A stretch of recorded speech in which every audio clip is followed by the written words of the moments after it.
we're doing a giveaway. It's not just another regular old BS giveaway, but it's a way to raise awareness to the Wild Sheep Society's Act Now campaign. We're giving away a Kafaru pack, a Whoopee, a Frontiersman Gear knife, a full set of Sitka Storm front gear. Hell, we're even going to throw in some shirts and a hat from our store. The whole goal is to get people to be aware of the Act Now campaign and really send the message that our community wants wildlife to be managed by science, not by whoever celebrity is yelling the loudest. To sign up, get over to our Instagram @WildernessLocals and look for the photo of the sheep with the Act Now giveaway graphic. Get on it, folks. Let's make a difference.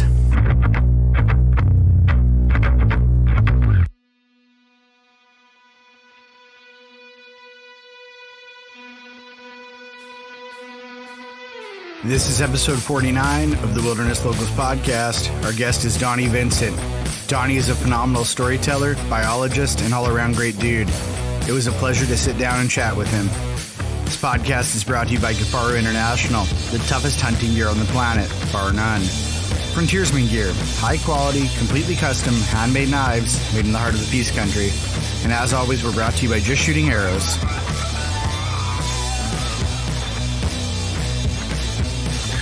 Yeah, it just doesn't get, it's almost, I say this, it's going to come across negative, but it's almost regrettable to live a human life and to do it not in British Columbia, to be honest with you, because it's just like, it is, it's just a really beautiful place with really amazing animals and a lot of different types of them and a lot of wild country. And for the most part, dare I be the stereotyper, but outside of Vancouver Island, you have a really good core group of soulful people and or not Vancouver Island, but Vancouver City. And yep.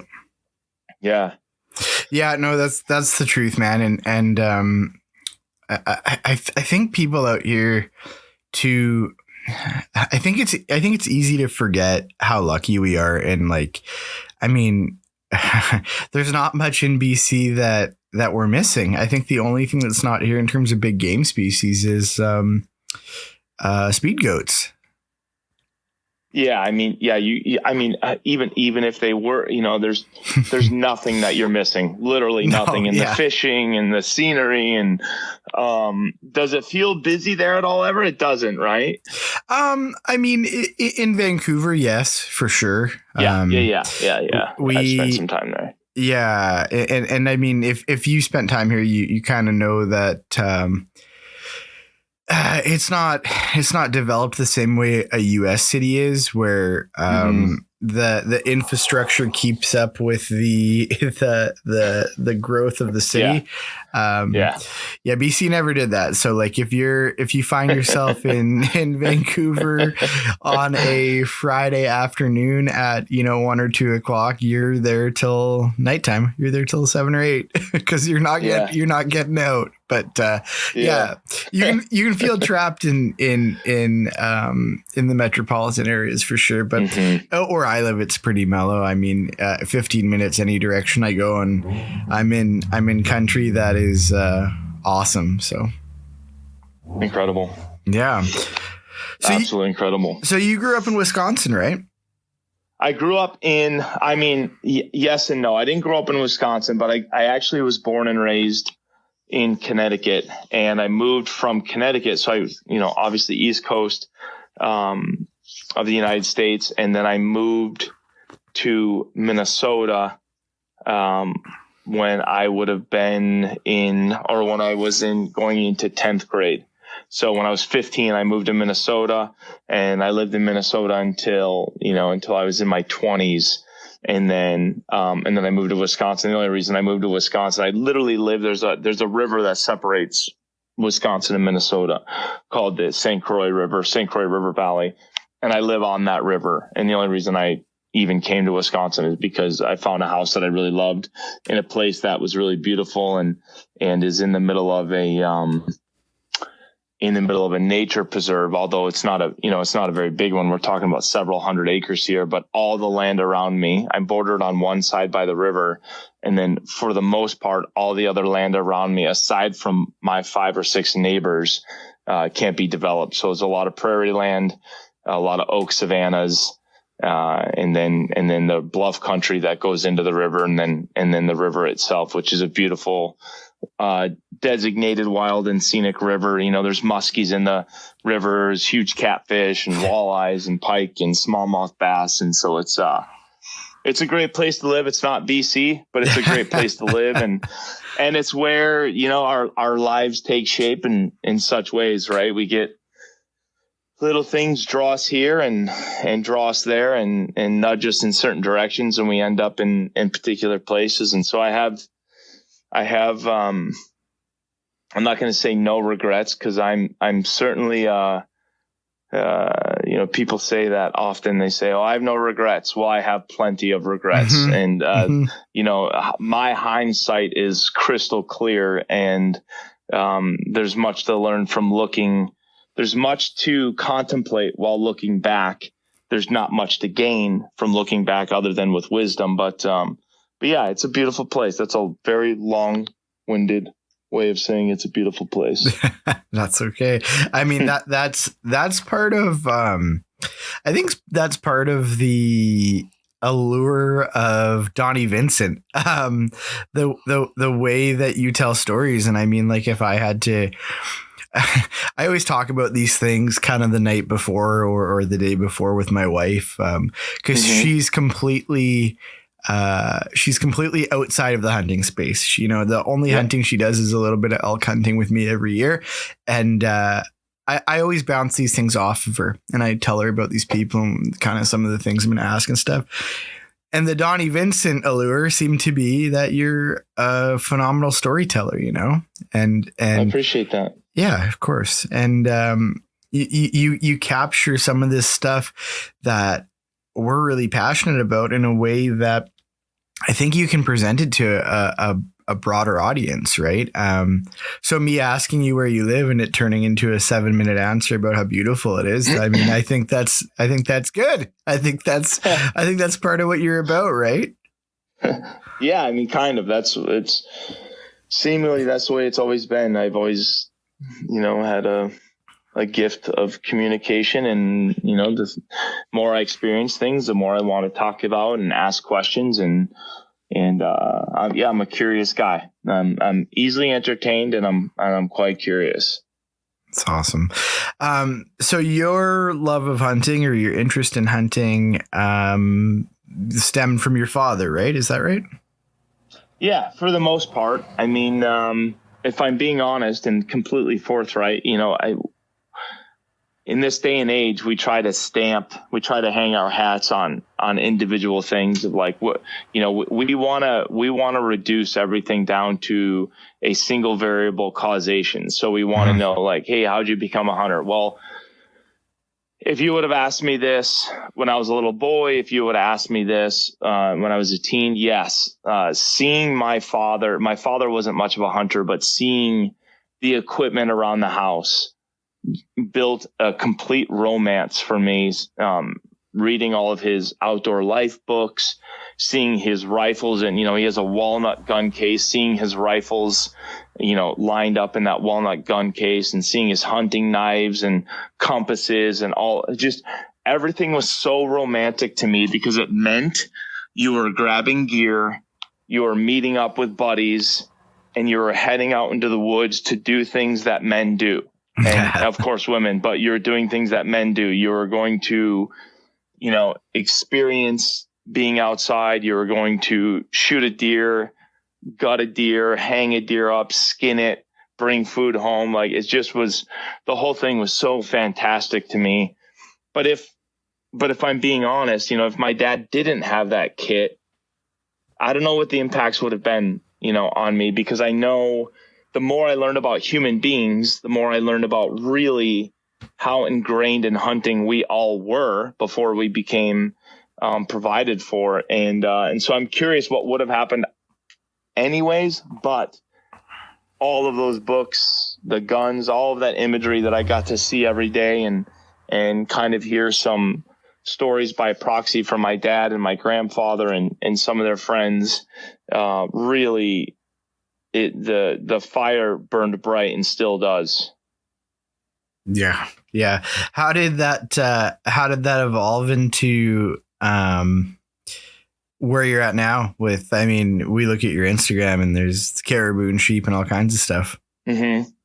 Well, it was even back then. That's pretty much all I wanted to do. I laugh at myself sometimes because I want things to be. I'm not a perfectionist, but I want things to be perfect.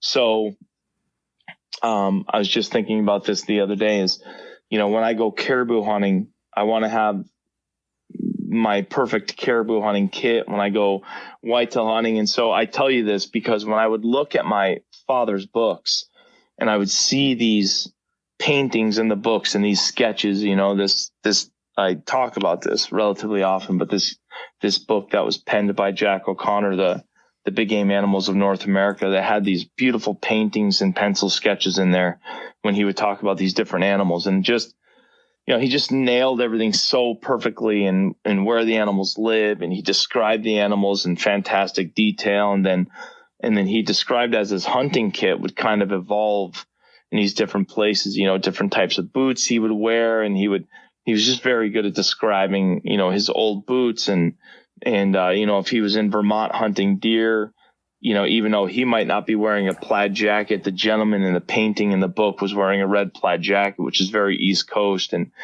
it was just really, really romantic. And so all of that stuff was just, it wasn't that I went from deer to turkeys or squirrels to deer to turkeys and kept moving up.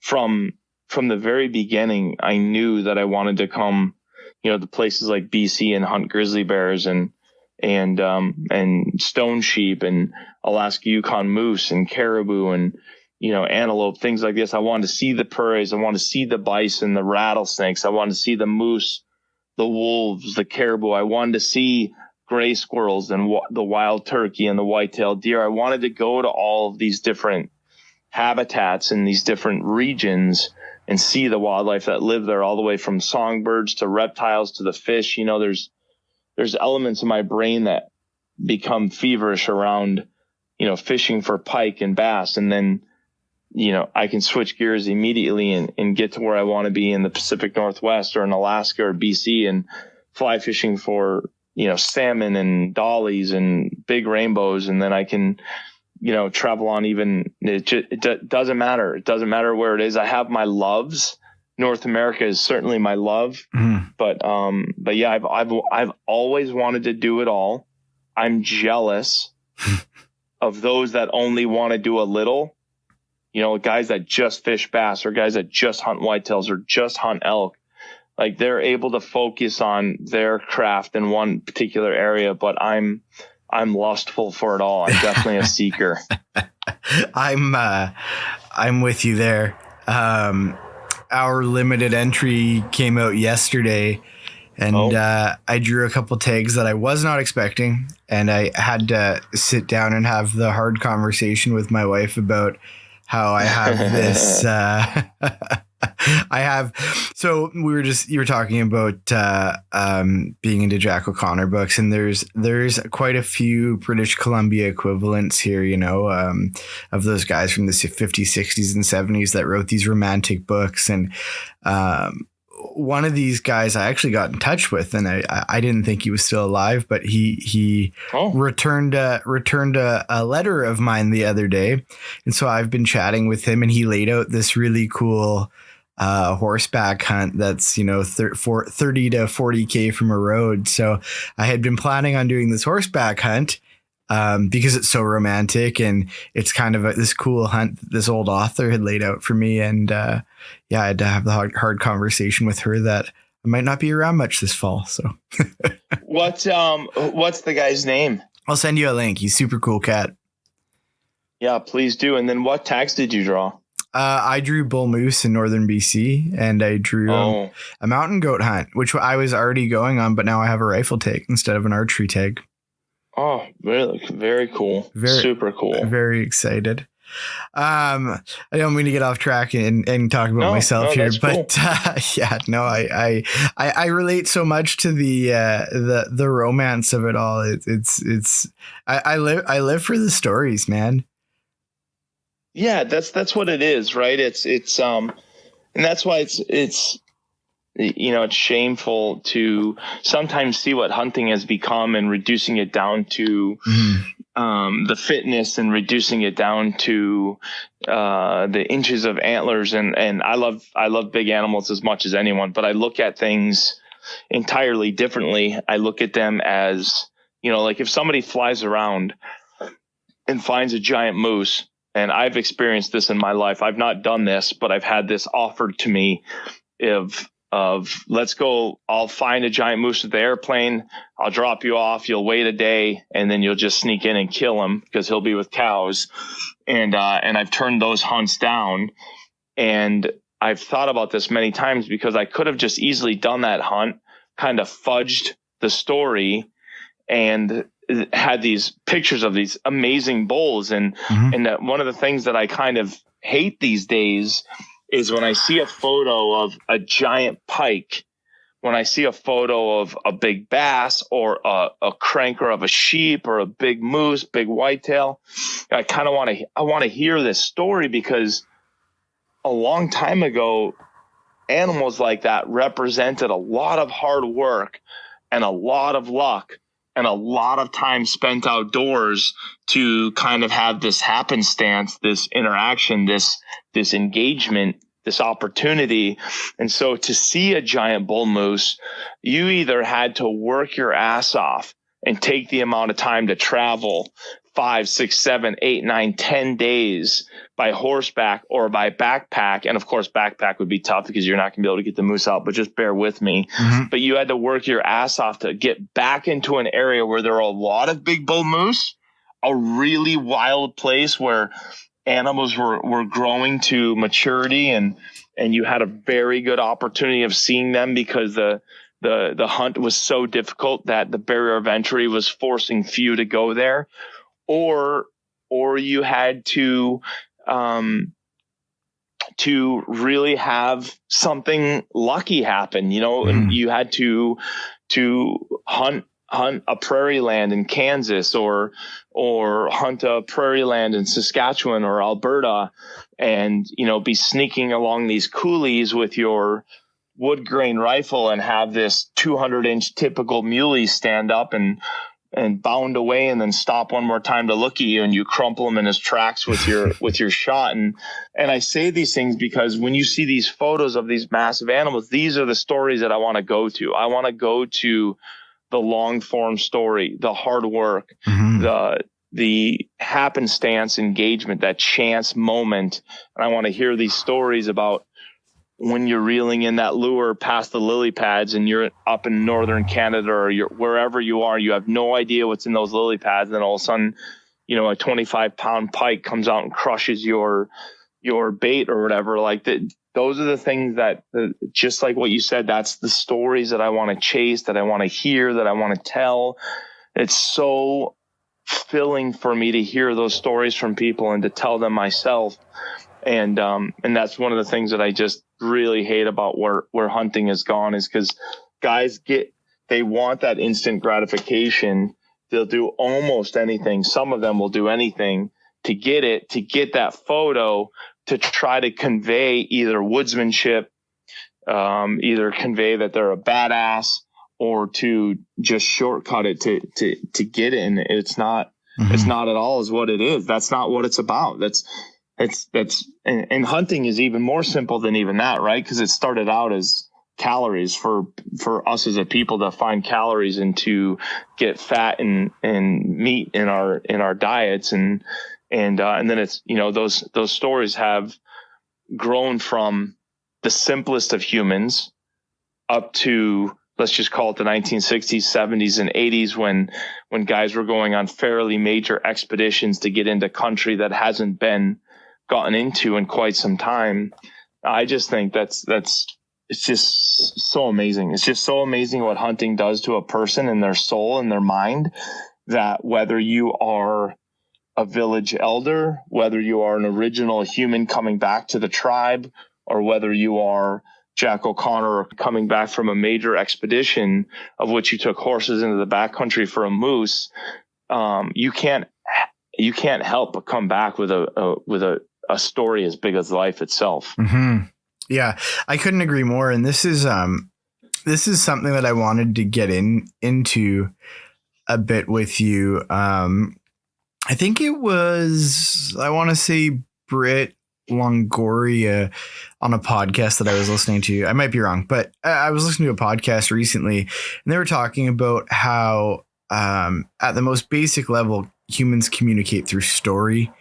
And that's how we can convey messages. And what they were kind of relating it to is where we're at in this weird social media time that we're in, that I think is probably unprecedented, where it's like this instant gratification, post a photo of my big buck with no context rather, or a photo of a the mountain goat photos, I think are one of the ones that can be the most rough, because it's this big white fluffy guy that's all bloody, right? And this stuff doesn't translate across to you and I. We look at that and we know the story, right? We've been there.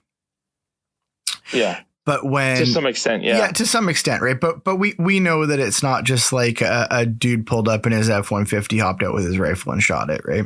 I guess is what I'm saying. And this on this particular thing that I was listening to, they were talking about the importance of story and long form story and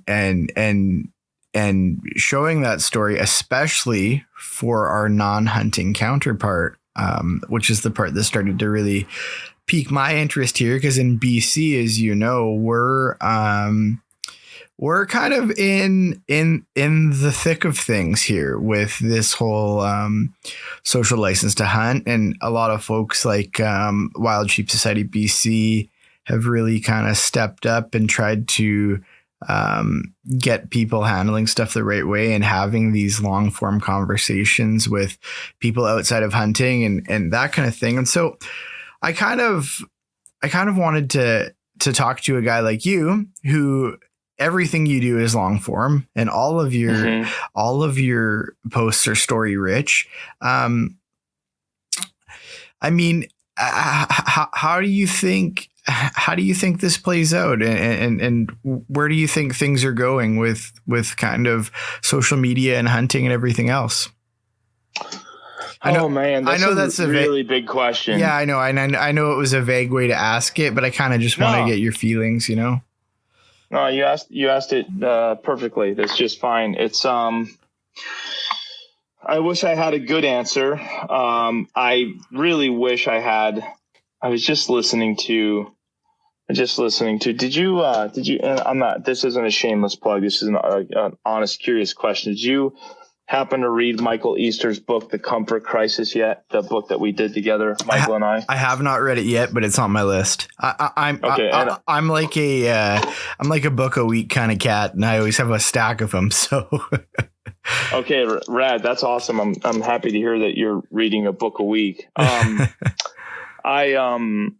I shouldn't say that we worked on together. He did the book solely by himself. I just spent time with him and got interviewed by him. That was my portion in helping him kind of put the project together. But anyway, I was just listening to a piece with him, and he was saying that he's kind of forever an optimist, and that he, even though living has gotten easier for human beings, and even though we continue to grow in population and with our provisions, that he feels like people for the most part are living their best lives, and that things are going to continue to trend, that no matter what direction we go, things will trend in a good, better, best kind of form. And I wish I had that own perception, or I wish I had that own prediction, but I really see it as quite the opposite. And I'm not a negative guy. Mm-hmm. I'm a positive guy. I'm a person, like I said, I'm a person who is incredibly easily entertained. And so I just,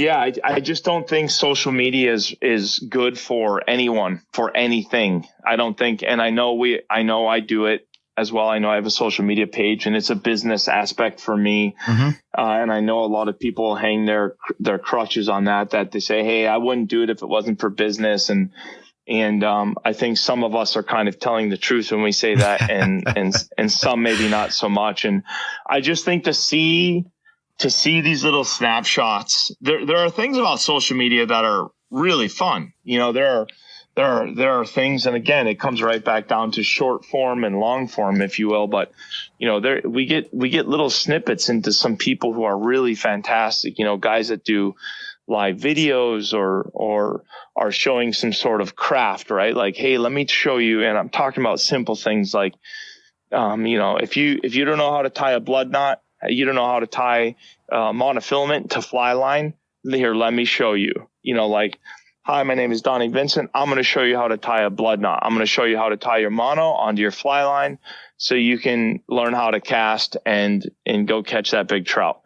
And so the cool thing about social media or the presence of video on computers is that type of element for me, is that when you look at a photograph in a black and white book of a pencil sketch of a guy tying a blood knot, while the pictures are very beautiful of how that knot begins, continues, and is finally finished, it's very difficult to tie that knot off of a couple of pencil sketches in a book. And so I think elements of video like that are really cool, or a cool interview or a cool snippet that you might see from, a big actor or a big author or a fighter pilot, or, you get little snippets into people's lives that you otherwise would never get, because either you're going to get them on a TV show or in a radio interview, and that individual is going to be guarded. They're going to be, their answers are going to be a little bit more scripted, and it's going to address the things that the TV show wants to kind of address, whether they have a new movie coming out, a new book coming out, things of this nature. And so I think it's by and large a big degradation for human beings to go through this, this social media trend of seeing everyone living their best life, women with the best bodies, wearing the best clothes, doing these little dances, to guys with giant bucks, to all of this, everything for money, cars. And I think it's really rotting people's minds of thinking of, look at all the ones that have, let alone the ones that, possibly you're one with a have not. And so, and in regards to hunting, I know you've heard it said this way, and it's, and I'll say it again. If there wasn't social media, if there wasn't a manner in which you could show a photo and get an instant dopamine response in your brain from people engaging with that photo, I really wonder how many people would hunt. I wonder, and I'm going to sound like a chauvinistic pig here, but I really wonder how many women would hunt. I've hunted with female hunters my whole life, and many of them, and I've hunted with some girls who really love being outside and who really love shooting guns and shooting bows and hunting, and they're and I think even back when we were original human beings, certain women in our tribes would go out and hunt with the men, and it was kind of done arm in arm as a team. And I think some of that continues today, but I don't know. I don't see it contributing to animals, to habitat, to conservation, and to the soul of a hunter really much at all. Beyond giving a little tip or a technique, like I said, of course, there's always eye candy of like watching a trick shooter or a speed shooter. I'm putting this in, obviously there's a lot of things out there, but I'm putting this in the realm of hunting and fishing. But you see a person who can cast a fly rod beautifully. These are things that you're not going to see in a book beyond a snapshot. And so I think those things are well enough, but they come with a really big black hole. And we talk a lot about social media and its effects on hunting, but rarely do the conversations that I'm having, rarely are people really curious about habitat, and rarely are people really curious about conservation. It just seems to me that people are really worried about growing the biggest buck, bull, or bear, and they'll do so with, any genetically modified bean or corn that they have to, and I don't know. It just seems like the end result has been the goal, when really, if we started working towards Mother Earth, if you will, if we started really building up habitat and really hunting and fishing and just being human beings with conservation on our minds, we'd start riding the ship a lot better than we are with technology and having little mini computers in our phones. And then, of course, now I hear through Elon Musk that they're trying to implant them into our brains, and the saving grace there, and this is going to sound horrible to say out loud, but the saving grace there for me is that suicide is free. So I get to check out of this world whenever I want. I hope people find a purity. I hope, we have a good enough setback that where we're able to kind of take a step back, but I really don't see it. I think technology is just so advanced. I think medicine is so advanced. Like, I just thought of this. I'll let you. I'm talking too long for him, but I'll tell you this. No, that's fine. I'll finish with this. I just thought of this the other day. Wasn't trying to think of something whimsical. I was reading The Comfort Crisis again for like the fourth time. Just not because I'm neurotic or narcissistic, but because there's pieces in Michael's book that he talks about the health and fitness of the human mind, and as spending time in the wilderness. And these are things that I want to convey. These are things that I want to learn and understand so that I can convey them to kids that are in my life and to others that have questions, like you and I doing this interview. And something struck me the other day is where they were talking about life expectancy, and they're talking about people are living longer. And I saw an interview with Michael. He was on Joe Rogan, and Joe kind of was a little bit snarky and said to Michael, like, Michael, do we really have a comfort crisis? Joe kind of said, hey, I'm pretty goddamn comfortable. And I like my food, and I like my money, and I like my cars. And I like that when I hit the gas pump, gas goes into my car. And I like when I turn the faucet on, water comes out of the end of the faucet. Like, I like that, and I think Joe kind of missed the point.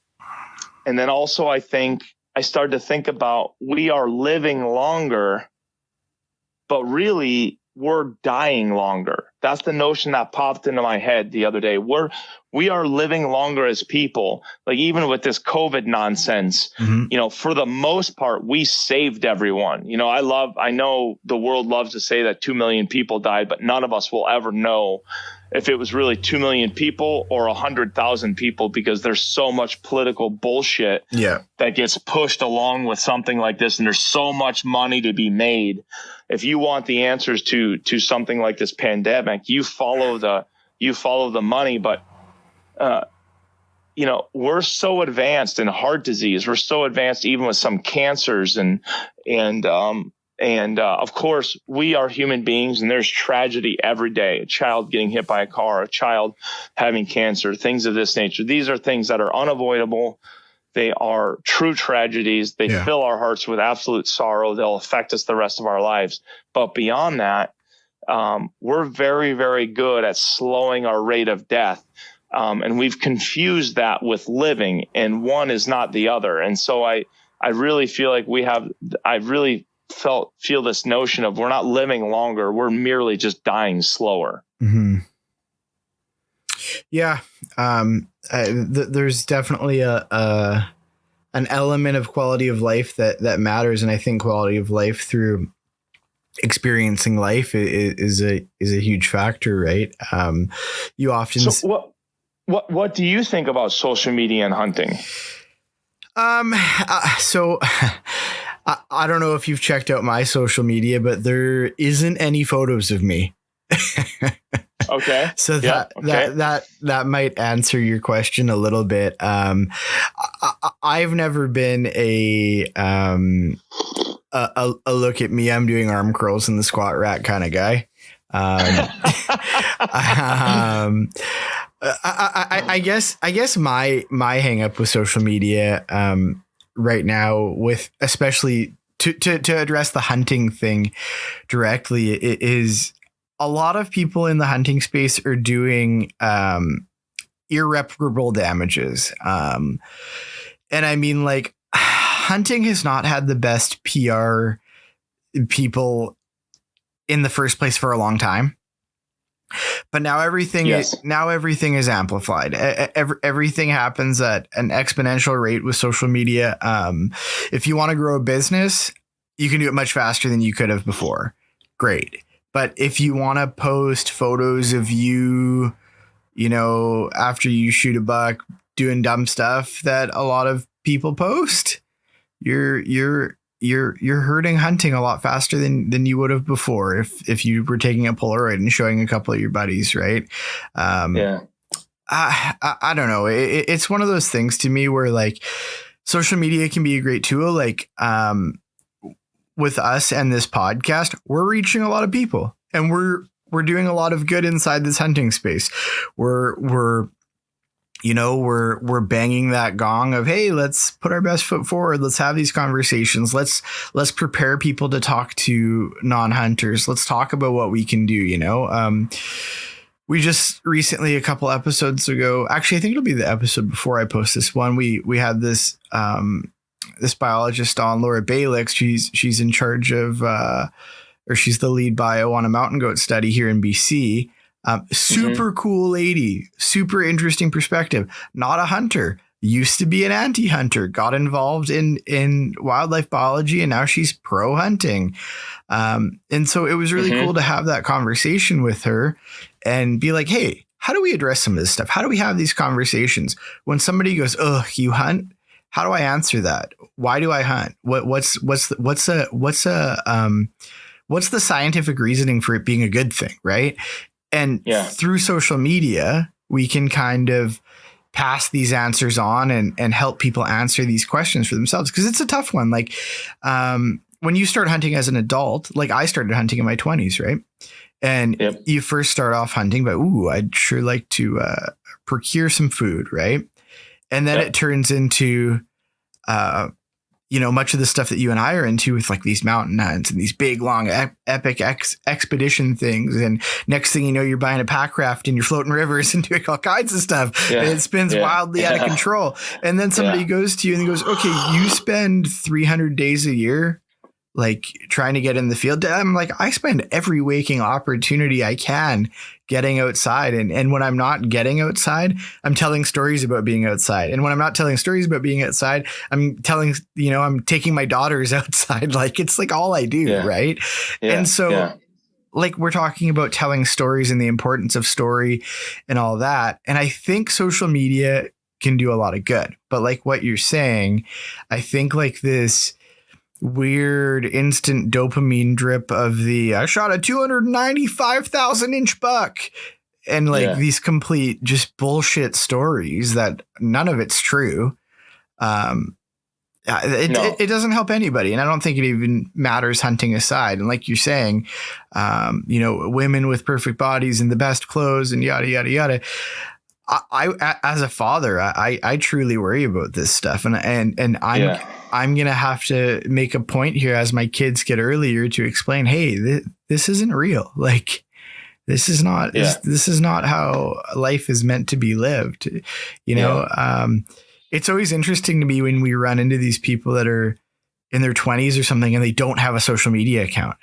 I'm like, okay, what's going on here? And And have you've done this? You've experienced this? You've run into somebody? Yes. Yeah. They exist. And I'm always like, okay, you're a case study. Let's hear about this. Yeah. You are a case study. Right. For sure. So I don't know. Like, I think with anything, there's good and bad.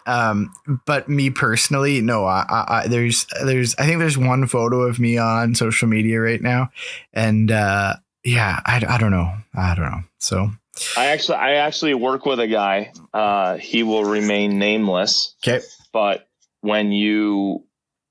he's a very important man in business with me. I do a lot of work with a couple of different big ammunition groups and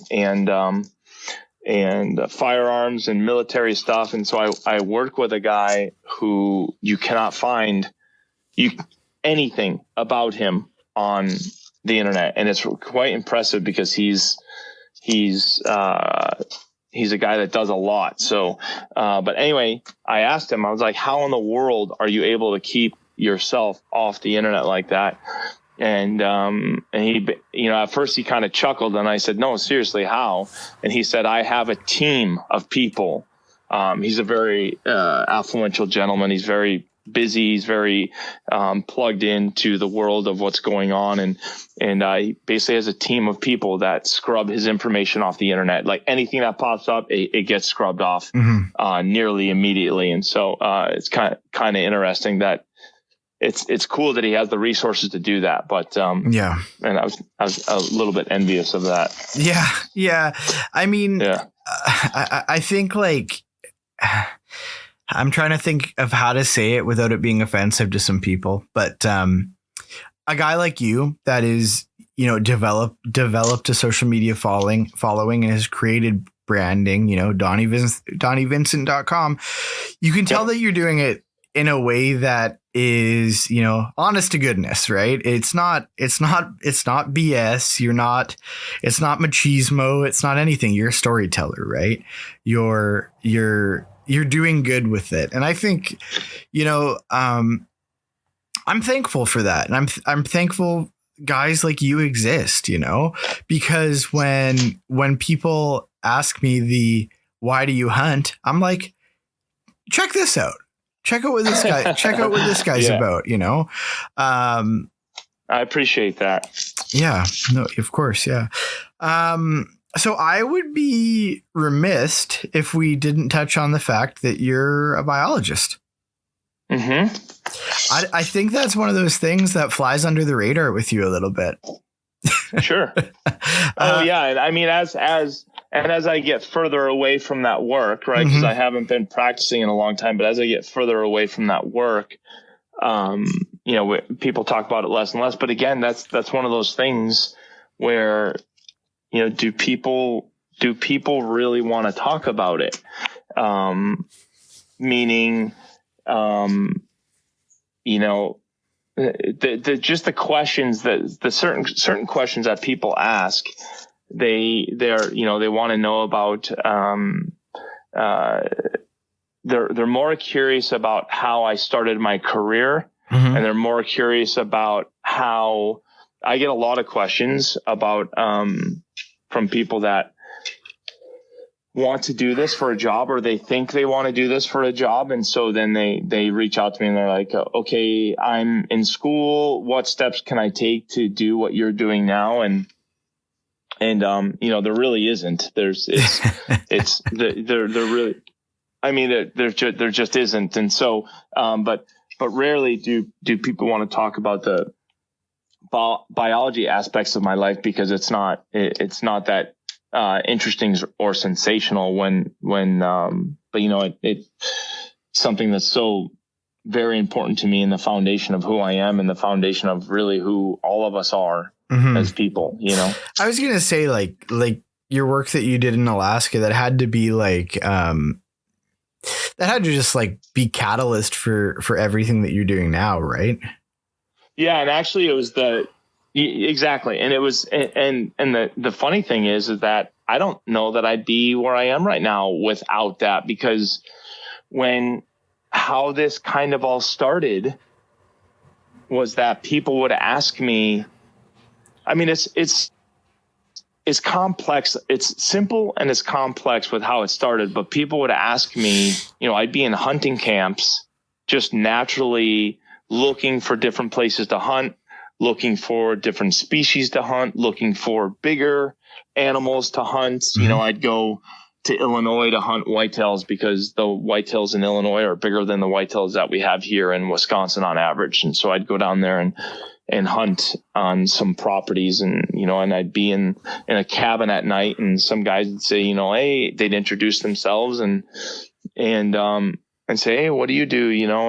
And oh, I work as a biologist. Oh, no kidding. Where do you work? Oh, I've worked here, here, and here. And now what do you do? Well, I basically hunt and fish when I'm not working. And you end up telling these stories. And I think people are just really intrigued with the fact that of, doing the biology work and then also traveling around hunting and fishing, and the fact that I would live in Alaska pretty much by myself, with a very small crew. There'd be at times one other person. Sometimes if I was working with some Eskimos from the village, there'd be 3 other people. But even with 4 of us, right, there's 4 of us in an area that is, massive, absolutely massive, hundreds of square miles, thousands of square miles. It'd just be the 4 of us working together. And so you develop, it's just like hunting. It's just like what we were talking about, going far and wide to find places and to go to places, working on that type of biology, that long form camping, whereas you're there to do a job, you're there for the fish, you're there to report data back to the head biologists so that they can communicate with biologists in BC, they can communicate with biologists in the Yukon, and so that Canada and the United States can make really good guesses and estimations on how the salmon are returning those years. And so you start doing this stuff, and there's really this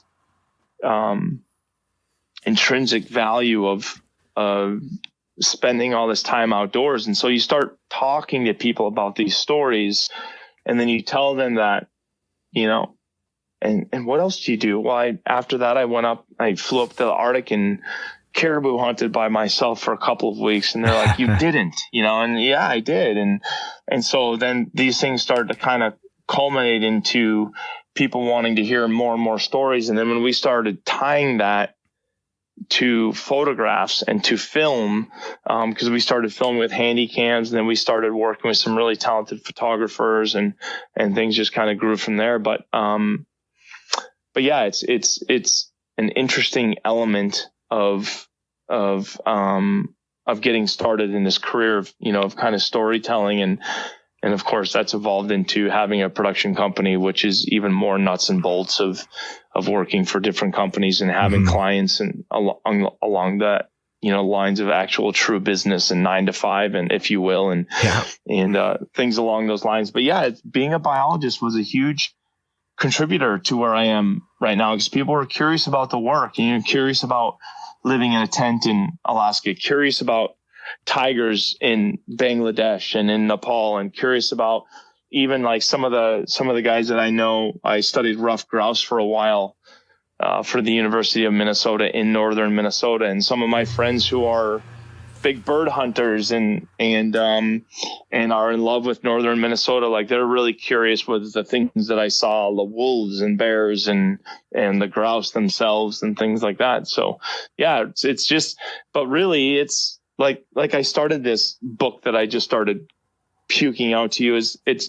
one kind of led to the other, but the reason I wanted to become a wildlife biologist is because I wanted to hunt and fish. I wanted to hunt and fish, and I wanted to be outside, and I wanted to have that feeling. I wanted my mind to be open and thinking, and I wanted my heart to be full. And since I was a little boy, the more time I spent outside looking for snakes and frogs and fishing and watching ducks and geese migrate and watching wild turkeys strut in open fields and catching a glimpse of a deer, that was when my mind was the most open and thinking, and that's when my heart was the most full. And so obviously I can't come out of high school and declare that I'm going to be a professional hunter and that I'm going to make hunting films. Like I would have been ushered off to a madhouse. But that's what I ended up doing. But I wanted to go to biology route because I wanted to spend time outside with animals, and I loved animals, even domestic animals. I thought for a while that I wanted to go into veterinary medicine because I just loved being around animals and being outside. And so it's really come hand in hand. One led to the other, and then conversely has now been swinging back through. But I can't imagine doing anything else, but I still can't imagine that I'm able to do this. Nice. For the young guy that asks you, Donnie, how do I do what you do? Is there an answer to that question? No. Is the answer come by it honestly? I can tell you that you just nailed it. You just absolutely nailed it. So if somebody came to me, first of all, very few people understand what it is that I do. So they think that I live in the woods. And I guess now that as I'm walking around my log cabin in the woods, I guess I do in fact live in the woods, but it's not on 1,000 acres. I live on 10 acres. And yeah, it's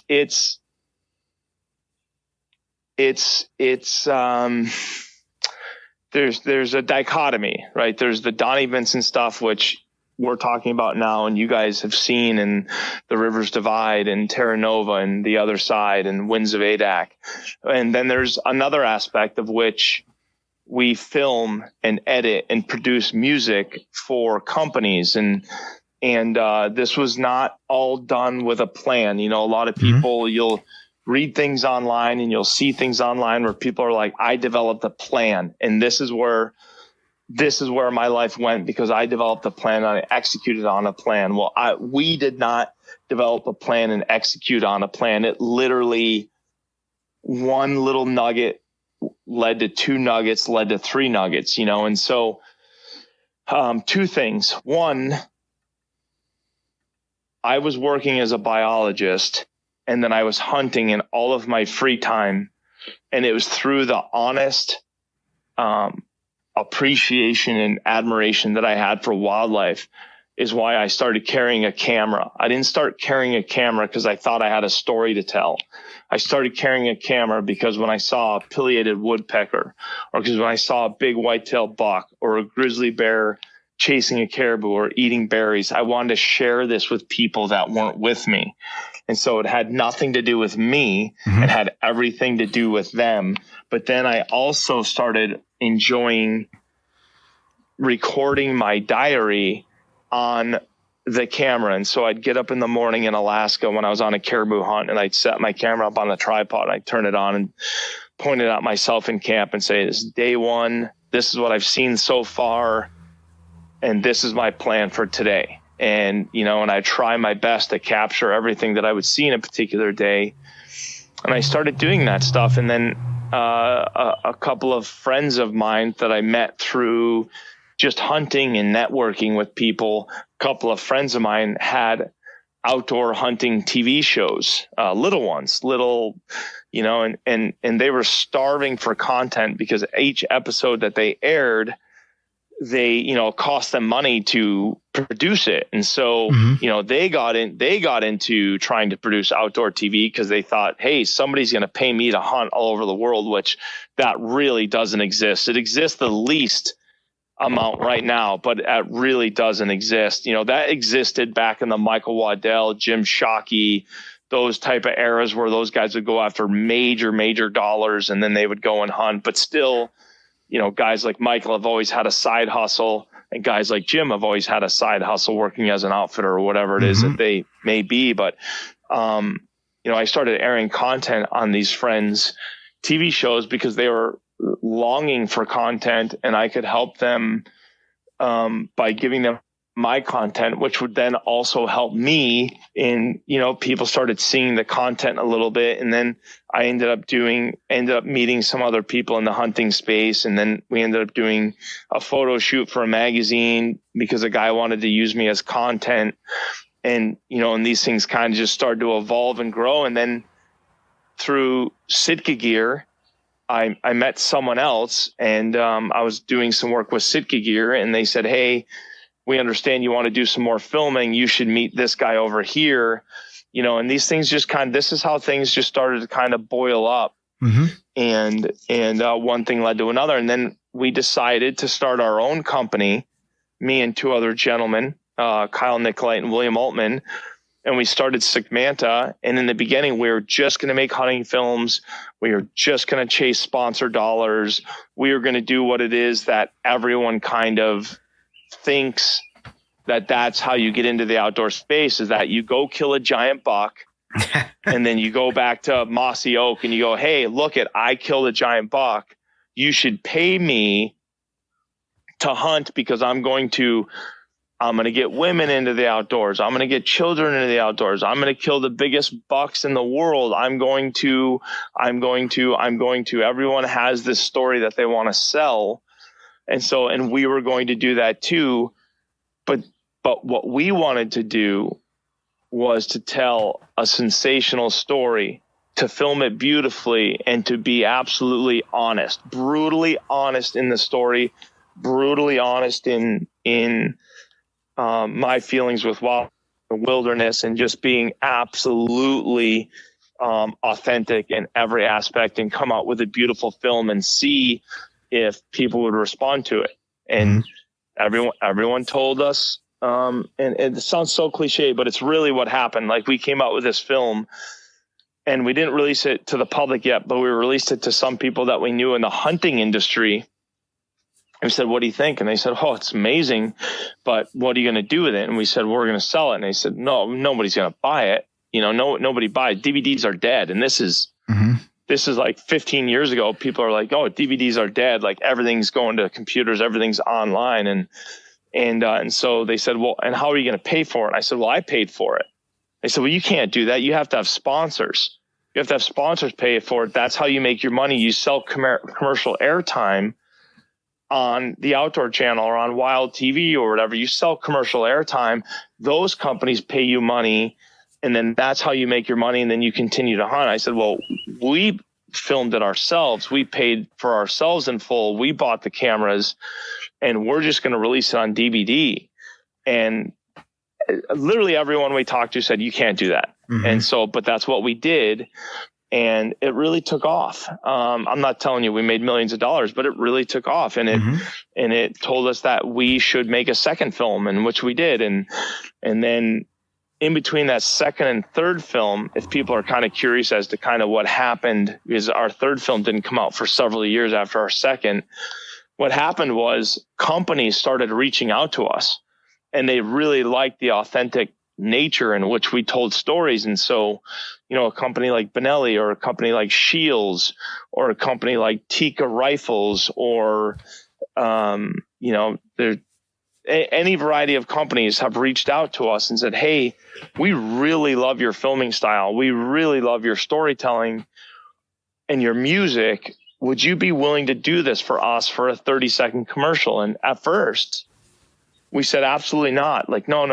We thought we had to keep this bottled up for ourselves. You know, we're like, no, we're filmmakers. We make these documentaries, and this is how we're going to make our money, but through sponsorships, through selling our films. You know, this is how we're going to grow the business. But then as more and more inquiries started to come in, we thought we really should start taking on some of these gigs. And so we did. And so we started filming commercials for different companies. And so, you know, and now we just kind of have this brand. We have two brands, the Donnie Vincent brand, and then we have the Segmanta brand, which is our production company. And they live in one and the same, but we just kind of have these brands of authenticity. Like, I am who I am. I do the things that I do every day because it's what I want to do and live to do. And if I'm being honest with you, I wish I could capture so much more than we even capture, but we do things in such a professional manner when we work that, you know, like I'm at Segmanta today right now in our log cabin, and none of the crew is here. Like, two guys are working from home today, and the other one lives in Maine, and we don't have anything scheduled for today beyond writing and beyond some editing of other commercials that we've just filmed for Shields Outdoors. You know, but that's what we're doing today, is we're hammering nails into wood essentially and working through our days. And so to to give you an idea, if a young kid or a young lady says, I want to do what you're doing, quite honestly, man, it's exactly what you said in the beginning. Be as real and as authentic as you possibly can. It has never been easier to do whatever it is that you want to do for a job than right now.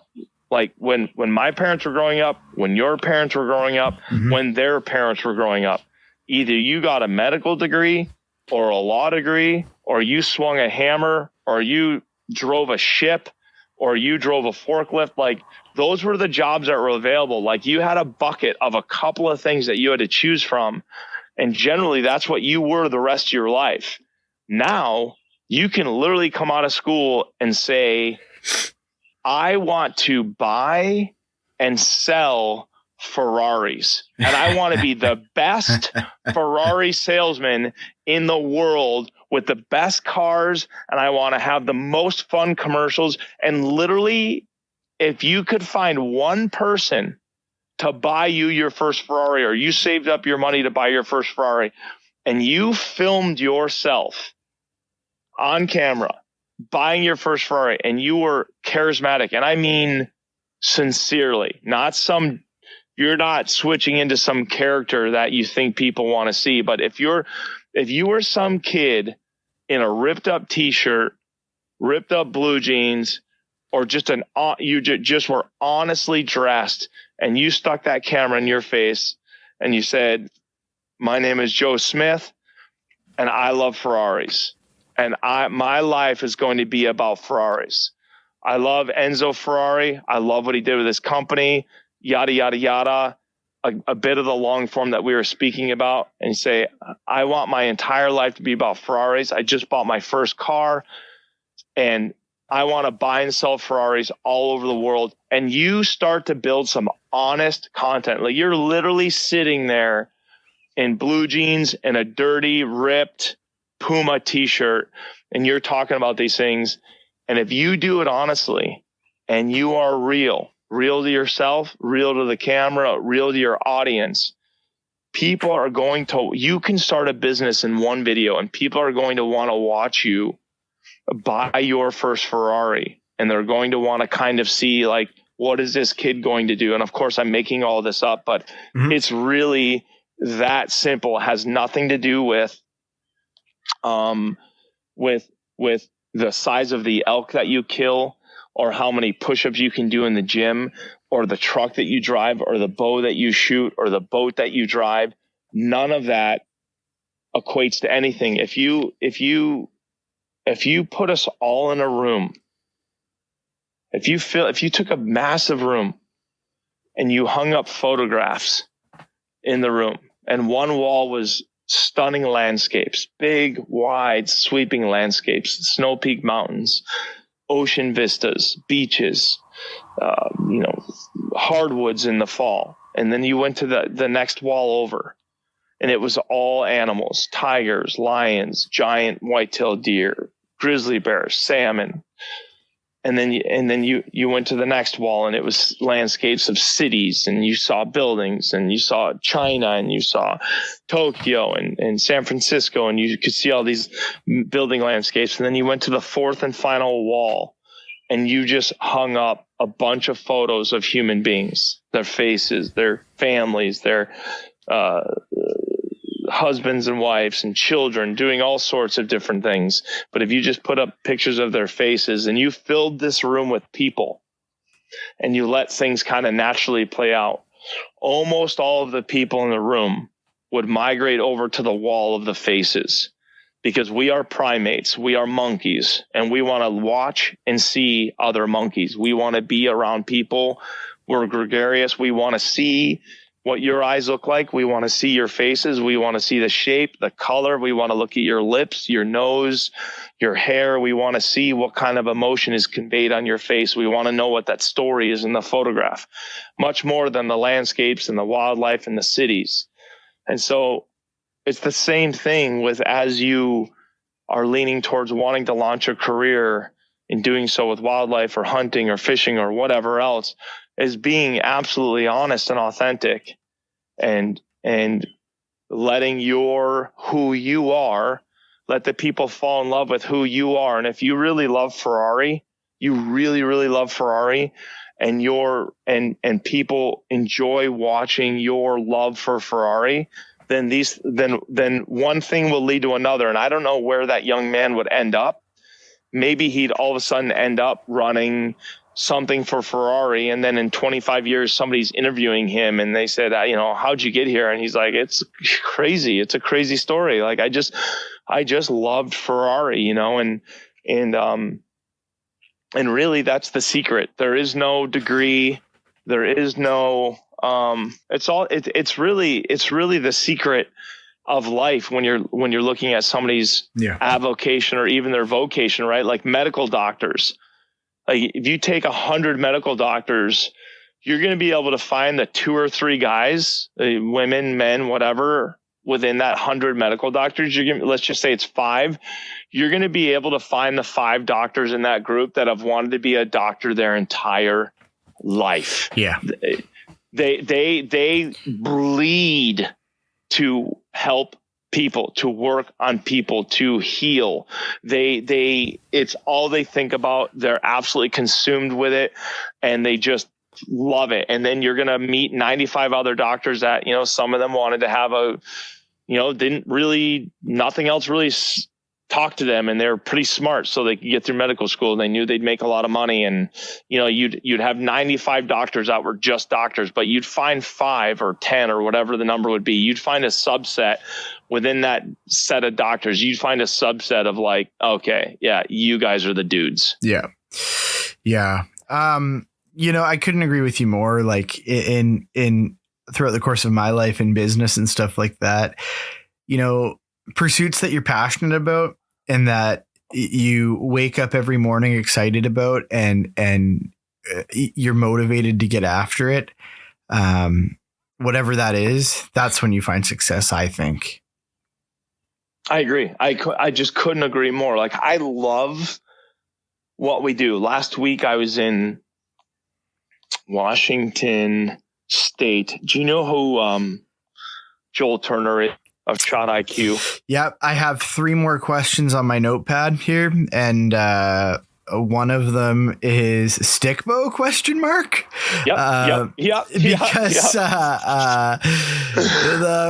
one of my co-hosts on the show is a hardcore recurve guy, and I have dove down the stick bow rabbit hole in the past couple of years too. So yeah. So anyway, we will get to that. But yes. So I was just in Washington last week filming Joel and his son and a few other people for Shields commercial for a National Shields ad that they're gonna air during the Olympics. And so, was I hunting? No.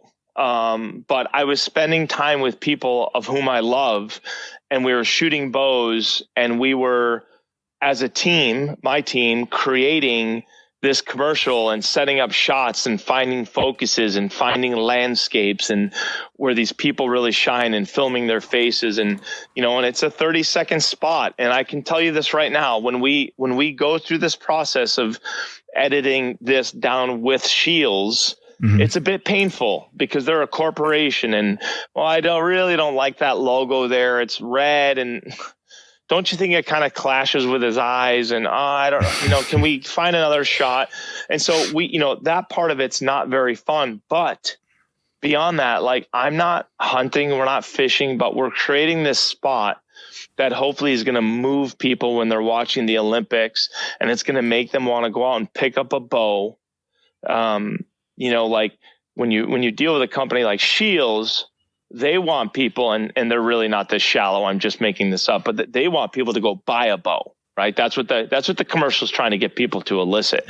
But really what we're doing as Sigmanta, they come to us as a corporation, they say, how do we get people to buy bows? And again, I'm making this up kind of, they've never been that gross at all, ever. But they say, how do we get people to buy bows? And for Sigmanta, for us, we say, well, let's build a piece that gets people to want to shoot their bows. Let's build a piece that you barely can get to the end of the 30 seconds and you're running to the garage or you're running to your hunting room or whatever to grab your bow to go outside and sling a couple of arrows. Like that's the response that we want to get people out. It's just getting outside and shooting their bows. And so that's where you start to kind of have, it's a really fun piece to kind of bring this together, and you start to want to, it's all about moving people, moving their minds. And so, there's a lot of different pieces to doing something like this, but yeah. So anyway, we can move on, but it's cool work. It's really cool work, but just like what you just said, it's where your passions lie and what really moves them. And the more honest you are with yourself, mm-hmm. and the less you lust for physical things, for material things, the happier you are going to be. Like, I'm not saying you can't be rich. I think you should be rich. I think you should strive to have a lot of money. You want to drive an Audi? I think you should strive to make the amount of money of where you get to drive an Audi, but know that Audi is not going to make you happy. Yeah. Not by any stretch of the imagination. At the moment, the day you buy that Audi, your dopamine dump is going to be the biggest it's ever going to be. And then the next day you walk out and get into that car and you go boop, boop. And you're like, yes, like I have accomplished things. And like, maybe you're at the coffee shop, you're walking out of the coffee shop and a really pretty girl is coming out and she kind of notices your car, boop, boop, another little dopamine dump. But I'm telling you right now, that dopamine dump is going to die a little bit every day until 3 years from that point. You're not going to be able to, you can't sell that car fast enough to get the next one that's going to give you a dopamine dump. And so like, just understand that is a black hole. Oh, I've been there. Oh, you have? Okay. So that's not why you chase things, right? You chase things for experiences like that. Chase experiences, not necessarily things that are going to be a diminishing return. Mm-hmm. Mm-hmm. So you've been there. Oh yeah. That stuff is fleeting. It's fleeting. The experiences are what stick around, right? Yeah. So stick bows. I have three questions left. One is one I'll end on, and one is just going to be a quick aside to, and then the stick bow thing. So I'm down the stick bow rabbit hole too, and I had somebody ask me, who's actually a friend of mine, asked me, he's like, why stick bows? If it's a less effective tool, why are you into them? He asked you that, or you're asking me that? Yeah, he asked me that, but I would phrase the same question to you or point it towards you. So what was your answer to him?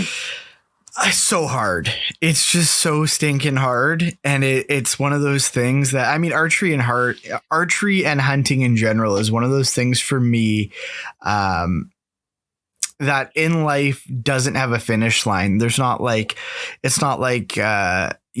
playing a sport, you win the game. Okay, cool. It's not like, in business, you make a whole bunch of money, whatever you decide to sell the business. Hunting for me is like, it's such a moving target, right? Oh, I want to kill a mature mule deer in this country at this time of year. Okay, you take a couple of years, you do that, whatever, right? And then it's like, I want to do this here. I want to do this here. There's no end.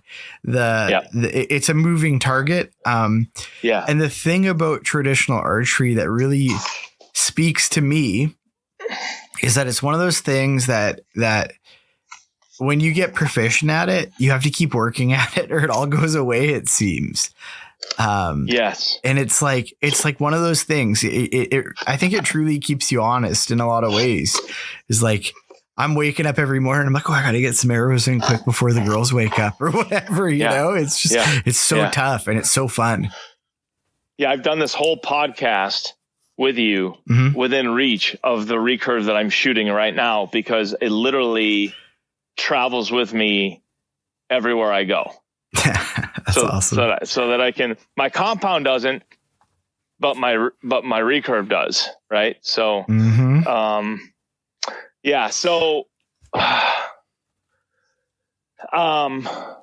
I will, because I've talked way too much on this podcast, which I understand is why we're doing it anyway, but still I've given you some stupidly long answers because I get so worked up about different things. But why a recurve? I'll give you an answer in a single sentence, if you will, but then we can digress. And this is what I've discovered in watching friends shoot and in shooting myself is why a recurve. The thing that the quickest answer that I can give you is it's the flight of the arrow. Mm-hmm. That's what I think it is. It's watching your arrow. I think it's overcoming these walls of, I can't do that. I can't do that. Like, you can do that. I can see that you can do that, but I can't do that. To when you start doing it, saying, in the beginning, and this is what I kind of learned. I talked to a friend of mine years ago, and he had just shot a doe with a recurve, and he had to shoot her like 8 times or 5 times or something like that. He had to shoot her, and his first shot was almost perfect. It was just a little off, and he shot her again. And it wasn't a long span of time between arrow 1 and arrow 5 or arrow 1 and arrow 8. Like, this all happened within, I'm not going to say seconds, but nearly seconds. Like, he hit her, she ran a short distance, fell over. He grabbed another arrow, ran up there, hit her again. She went a short distance again, blah, blah, blah. And then she finally expired. And so when I talked to him, he said, hey, I just shot a doe with my recurve. And I said, how was it? And he goes, it's just not a lethal weapon. It's just not. He's like, it didn't go well. He's like, and it's, and some people can do it, but it really takes a special person, and it's just not a lethal weapon. I was like, okay. And so I just this was years ago, because I was considering doing it. Mm-hmm. And then I started asking, and he's a compound shooter. He's a rifle hunter. He literally picked up a recurve, shot it in his yard for, a couple of times in a year. And then just said, hey, I'm pretty proficient with it. I'm going to take it out and hunt with it. And obviously that was a result. And that could happen to, let's be honest, that could happen to a guy that shoots his recurve for 3 hours a day, every day. And, it's not length of practice. It's quality of practice. And so, I just started talking to a couple of people that, have done this for a lifetime. And they also kind of had a recollection of how they got their first beginnings. Like, Aaron Snyder, of whom I think you've interviewed. Yeah, we're buddies with Aaron. Yeah. Yep, and Tom Klum Sr. is. I got to Tom through Aaron, and he just said, "Hey, if you really want to learn, this is the guy you have to learn from." And he's like, what's going to happen is you're going to learn from these guys, and then you're going to develop your own system. You're going to develop your own way. And I said, okay, cool. And then I found Joel through Tom, and Joel has really changed, my life and has really been, if I'm going to make a declaration, it's that Joel Turner's my archery coach. Like, he is just an absolutely fantastic archery coach. His class Shot IQ is, I think, an absolute must. We can get into that later, but it's a must for every rifle shooter, pistol shooter, archer.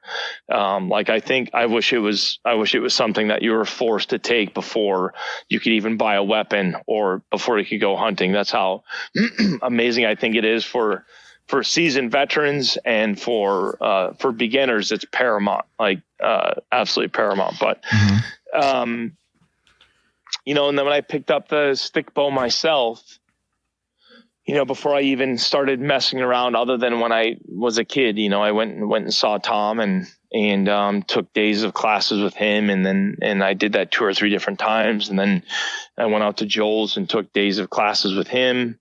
And I've done that twice now. And for me, it's going to be a new romance of hunting. It's, that long form that you and I were discussing before, just saying this, but, hunting with a rifle or a muzzleloader is one length of hunting story, if you will. That's one form. Taking that to a compound bow is another form. That's another distance of hunting. That's another, you can't help. Like if you finally put the rifle or muzzle loader down, if you finally put the rifle down and pick up a muzzle loader, your story just got longer. Mm-hmm. If you then eventually put down the muzzle loader and pick up the compound bow, your story just got longer. And if you eventually then put down the compound bow and pick up a recurve or a long bow or a self-made bow or whatever it is of any of this traditional type archery, your story just got longer. And so, am I going to hunt with one? Absolutely. I went on my first 2 hunts this year with one. They were turkey hunts. Awesome. I didn't fire an arrow. I had, I'm a guy that doesn't shoot jakes. And I had plenty of opportunities to shoot a jake with my recurve, and I didn't. And maybe I should have, to just kind of crawl, walk, run, if you will. Yeah. But there was a really big tom that I was hunting in this area, and I had him. He came in. I called him in. I had him at 8 yards, but he wouldn't stop. Like he didn't. I hunt with David Smith decoys, DSD decoys. They're best decoys in the world. Is just amazing. Dave's an amazing carver out of the Pacific Northwest, but I hunt with his turkey decoys, and he came in and this tom came in and he just ran in and he bumped I had a jake decoy out and he bumped it, and I had my recurve and I was just he came in from out of nowhere and he came in silent. He wasn't gobbling. And so when he showed up, it startled me. And so I had my bow laying right next to me. I wasn't in a blind, and I had my bow laying like kind of right off to the side of me, and I was nestled in and I was using very discreetly, I was using my binoculars, and I was just kind of surveying the scene, and he came running in off my left shoulder with 4 jakes. And I was like, holy cow, that's that big tom. And so I slowly started working towards my recurve, but he came in and just bumped the decoy with his chest, didn't even strut, and turned and just walked straight away from me. And if I was, if I was Joel or Tom or even Aaron, they probably would have taken that shot. Like, he was walking straight away from me. He was walking quickly, but he was walking straight away from me. And those guys are so proficient that they probably would have just come to full draw, found their anchor, pulled through their shot, and pop, and probably would have released an arrow into the bird's spine as he was walking away. But I'm not going to do that, like, not right now. And even though I've been shooting a lot, and so I'll definitely hunt with it this fall. I think I don't want to draw a line in the sand, and I'm not talking about embarrassment, but I think it's probably the weapon that I'm going to hunt with the most this fall. I am doing 2 rifle hunts early in the year, one in Alaska, one in Maine. But when I get done with those 2 rifle hunts, I'll basically go to full-time archery and I'll do some of the compound, and then I'll do a lot, I think, or I'll probably, let's just say 50-50 compound and recurve, if you will. But I think that's what it is for me, man. I think it's lengthening that story. I think it's the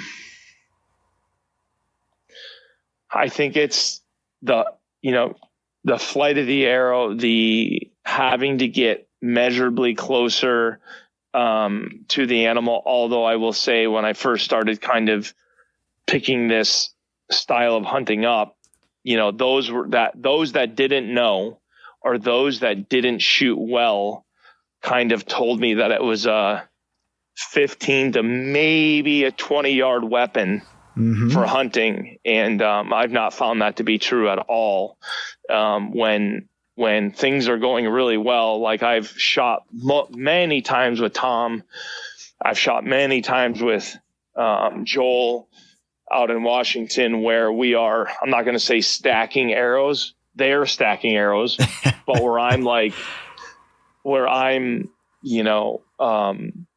hitting pie plate every single time at, like 40 yards. Yeah. And so, and that is, like if you would have a bull elk or a big deer walk out at 40 yards at that moment, like how my shooting's going, and that's just consistent shooting.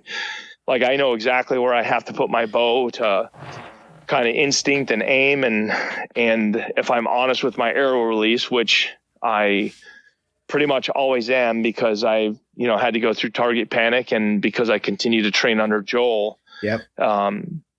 It's going to be a lethal shot. It's going to be a good shot. And if the animal stays put, which of course is an element of hunting that we can't control, if he stays put, he's going to be in big trouble. And so I think, I just think it's really romantic. I think it's, not at the expense of the animal, because I think it's a fantastically lethal weapon. Yeah. There's a gentleman out of Colorado named Harold Farrenbrook. I met him through Tom Klum. He's a hell of a hunter. He's a hunting guide in Alaska and all over Colorado. He's lifelong traditional archer, and to him, he has nothing. I was in camp with him in Alaska, not last year, but the year before. And I'm like, or I guess it was last year, now that I think about it. And so I was like, Harold, like, why the recurve? He's like, well, it's all I've ever known. He didn't do this for social media. He didn't do this for, because he was done with the rifle. He just picked up the recurve, was the first thing he ever picked up. And he's telling me about all these shots that he's taken over the years, and like, oh yeah, this moose came out and I, loosed an arrow and I'm like, how far did he go? He's like, oh, he ran like 20 yards and fell over dead. And he's like, then I shot this bison, and I shot this grizzly bear, and I shot this brown bear. And I'm asking about all these shots, and I'm like, how far is the shot? He's like 20, 22. That one was, 19. That one was 15. And how far did the animal go? 20 yards, 30 yards, 40 yards. That one went 50 yards. And, it's like it was nothing to him. Like I've had some guys pose questions to me, and I wonder if you have to you or to your podcast host, co-host. I had guys reach out to me and be like, well, why would you, if Donnie, if you allegedly love animals so much, why would you put down your compound bow, which is obviously a more lethal weapon? Hard to argue that a weapon with sights and an arrow traveling, let's just call it twice as fast. It's hard to argue that that's not a more lethal weapon, but, why would you do that at the animal's expense? And it's not at the animal's expense. It's at the hunter's expense. Because if you're hunting the right way and you're hunting with the ethics, then you are, basically you are reducing your hunt. You're not going to put the animal through more. You're reducing your own opportunity, because that animal has to be within a certain yardage for you. It has to be within, let's just say 30 yards for the average recurve shooter, or 20 yards probably for the average recurve shooter, but maybe 30 yards for me, if you will. And you're willing to pour yourself into your craft to pull this stuff off. It's not that the first time, like the first animal I take with a recurve is going to be really special to me because of the work that I put in. It's not going to be because I'm suddenly going to post a picture and say, hey, I'm a badass. I can't believe you guys use bows with wheels on them. Like I've never been that guy, nor will I ever be that guy. I'm, like I said, early season this year, I'm using 2 high-powered rifles on 2 different hunts, both very capable weapons. And there will not be an ounce of value to those hunts lost on the weapon. It'll be an easier hunt because I'll be able to shoot the animal at a longer distance should I choose. But yeah, I really think the recurve comes down to the flight of the arrow, and you're dealing with a hunter who's willing to reduce and to restrict his own hunt. Mm-hmm. Yeah, no, I think you nailed it there. How good does it feel to carry that thing around the woods, though? That's another factor, man. Oh, amazing. It's amazing, man. It really is. It's amazing. And like this one, so Joel just set me up with one. So I've had Trent Wengard of Wengard Bows. Trent's great. He's been on. Yeah, he's an awesome guy. He built me an incredible bow. He's actually building me a few other bows right now. He's, as far as the wood bows go, the people that have built me bows, and the guys from Black Widow built me a bow. They're awesome dudes. I love those bows. I love those bows, and they're super fun to shoot. I like the Wingard a lot. I love that bow. He's such a cool dude. But when I was at Joel's, we built a I'm going to get it wrong. I know I'm going to get it wrong because they have it wrong on their bow limbs, but we built a carbon fiber, the Win and Win. Oh, cool. Do you know those? Yep. Oh yeah. Yeah. I'm a total bow geek. Okay. So I'm not. You'll learn that should we do another podcast. But I'm a person like I enjoy the gear. I'm a gear snob to the regards of when I find something that works. That's what I like to use, and I'm relatively loyal. But Joel ordered me I think it's called a Black Wolf or a Wolf Hunter or something like that, of a carbon fiber 17-inch riser from Win and Win. Nice. And then we ordered the limbs, and so we built this bow, and Joel built my bowstring and stuff, and I love that bow, man. I love that carbon. Like, this is, unless something changes, this is the bow that I'll be hunting with this fall. And the limbs, it's funny because the limbs are stunning, right? They're shiny. They say WIA-WIS, whatever that stands for, nanocarbon technology. It says in yellow, and so I'll have to put, I'll have to wrap these things up in like a camo tape or whatever. But barring any major changes, that's the bow that I'll be hunting with this year, and I love it. Absolutely love it. It sounds like you've gone through similar evolutions with bows that I have, because I have a hard time getting away from the wood bows, but the bow I shoot the best right now is a Hoyt aluminum riser and Uka carbon limbs, and it's like those wood bows just have so much soul and they're so cool to handle. The folks at Tolkien, Jared is they're building me another bow right now. Okay. But it's like one of those things. It's funny, you're buddies with Trent, and you're like, it's hard not to have a bow on the go with these guys all the time. Hey. Yeah. He's such a good dude. And there's some young kids by me, that I want to get into archery and stuff like that. So I actually have Trent building me 3 youth bows right now. Oh, that's so cool, man. Yeah. That I'll give to those guys as gifts, but yeah, it's just I don't know, man. I love it. Like I was at Joel's house, and we have. Do you know who Kyle Davidson is? You got to have him on if you ever had. He's been out of. Oh geez, shoot, I forget where he lives. Maybe Ohio. But his name's Kyle Davidson. He runs a company called DCA Custom Arrows. Oh yeah, do you know what I'm talking about? Yep. I know who that is. Yeah, you got to have him on. He's amazing. He builds all of my arrows. I found him through Bill at Iron Will. Also a great dude.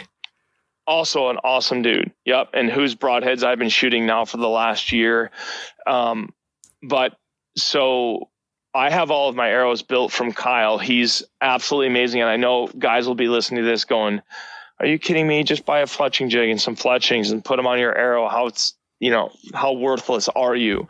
But Kyle has all of this testing equipment at his house, all the way down to a Doppler radar.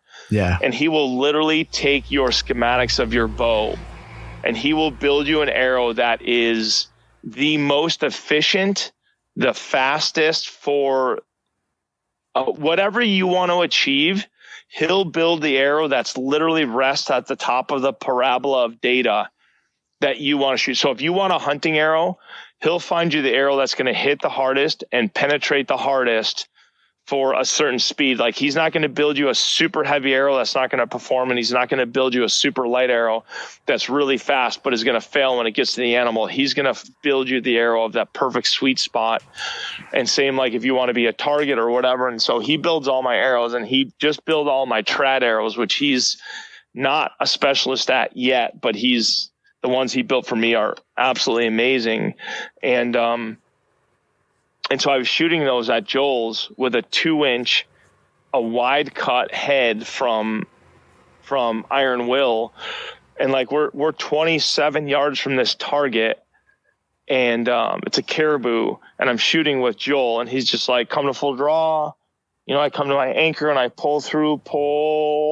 And at the time I was shooting a clicker, and click, poof, hit my release, and like just stacking arrows in the center of this kill zone of this caribou at 27 awesome. yards or whatever. And like, it's just so cool. Cause like when you're doing it and you're just like, I wanted to grab my bow, my arrows, and go on a hunt that very second so bad, and just, you know, be in Illinois or be in Nebraska with a big whitetail, or be in Colorado with a mule deer, or in Alaska with a moose, and just, you know, get to within 30 yards and find your anchor point and put that, you know, right on his chest, and just pull, pop, and watch that arrow just zip through him. Like the first time it happens, should it happen, you know, none of us can predict the future, but if I'm able to, every time I would shoot with Joel and that arrow would go into that chest, I'd look back at him and I just couldn't help but say, like, we can do this. And he'd say, oh yeah, buddy. Oh yeah, you're doing this. Like, he's like, this is very doable and you are doing really well. Like,